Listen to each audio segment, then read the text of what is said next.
did you study in Well, you know what? Funny you said that. I didn't have any formal training as a filmmaker. I started off as an aspiring actor. You know, and I starred in a couple of student films, and I would just crash a lot of different auditions. I was a background actor in a lot of big studio films, you know, The Sopranos, Godzilla, you know, just hanging around, just watching and peeping how it worked. And after being in a few student films, you know, I would just find myself directing in my mind or setting up shots and saying to myself, damn, why do I want to do that? That's a bad choice. You know, I would do it this way. So I started going to Barnes and Nobles, hitting the bookstores, and just finding a corner, man, and I just pull out all the books, and I would just read. I would just read and study, read and study. And I've always been a film buff anyway, so I always had a natural love for it. And ultimately, I basically saved up my own money, got some friends and family to invest, some local entrepreneurs, and that's how I shot my first film. That's how I shot More Infinity. I understand that was about $45,000. Yes, sir. Right? Yeah. Did you get anything back from it? Yeah, we did actually. Yeah? Yeah. So it was a worthy endeavor? It was definitely worth it. It was the first one, and you know the first one's important because that's what gets you out there. Right. That's what starts it. So, you know, it was released on DVD. It was licensed on several television stations, so we did well. Wow. So that first one was huge, and as I was telling you off the camera, like that was, I seen that movie, and I'm like, yo, this is hot. This is really good. Thank you. And you had some kind of named actors in that. At the time, it wasn't, but now. Yeah. Hassan from The Wire. Johnson from The Wire. My man Ali, who was in Straight Outta Brooklyn, and a couple of other urban joints. A couple of people have come off since, yeah. Jazz Anderson from Brooklyn's Finest, so yeah. How difficult has it been to get into the major leagues?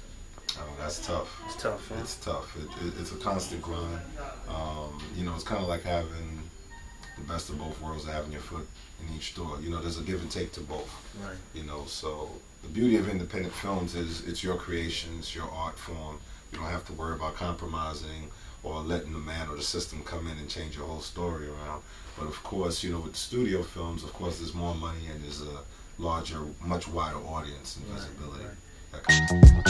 When I first met you, I thought that you and I was friends today. So there's this saying now, all art is politics, or all art is political. Yes. Yes, sir. What's your take on that? I've heard that saying as well. And basically what it means to me is being an artist is an obligation that comes with it because you have a voice. And anytime you have a voice, there's a story that you can convey to the masses. And whether it's some form of social injustice or, you know, social commentary, it all has a political undertone to it. So in some sense, in any sense of the word, art is politics. Because that's the instrument that artists use to convey their struggles and their hardship.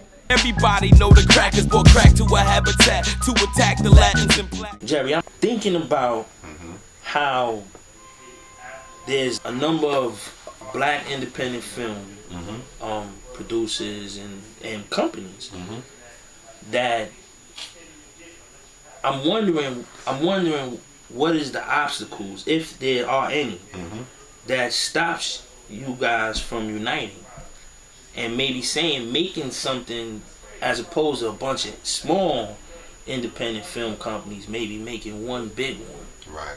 And then going after the funding collectively and making a big movie, like a big production. You know, like what's so hard about hitting that home run? That's a very good question, and it's a great concept. It's a great idea. There is, I won't say there's no camaraderie. There are some camaraderies between the independent filmmakers, the black independent filmmakers that I know. But I think it's just difficult. It's very difficult for several reasons.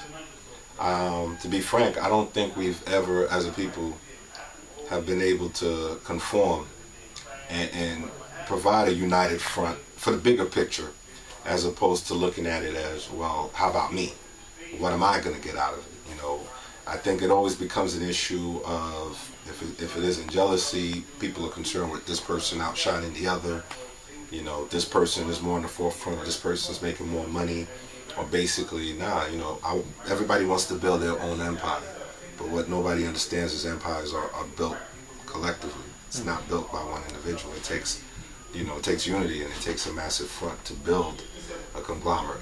So hopefully we'll learn that with time, and we'll watch and see how our other counterparts have achieved it and been able to do it, and study the history of Hollywood and how they built that system.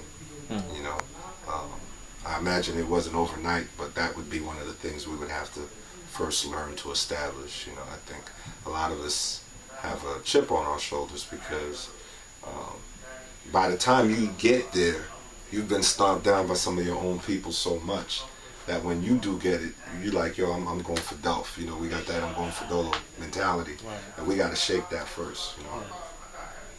Thank you. Thank you. Saigon and y'all, father, you don't stop.